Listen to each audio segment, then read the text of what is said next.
नज़्म का उन्वान है धूप की हिद्दत से तपती ज़मीन। मैं बार बार उलझ रहा हूँ तुम्हारे सवालों के गैर सुलझे धागे का सिरा तलाश करते करते।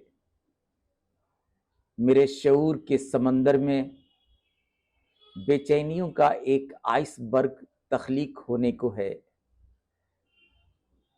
तुमने देखा मेरे वीरान दिल से अब धुआं सा उठ रहा है।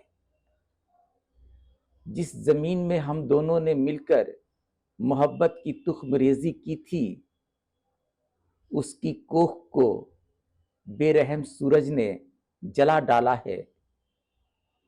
जर्द पत्तों से ढकी बंजर जमीन नुहा कुना है। देखना तुम्हारी जिद मेरे कशकुल में एक दिन मायूसियों, उदासियों और तन्हाइयों के खनखनाते सिक्के डाल जाएगी।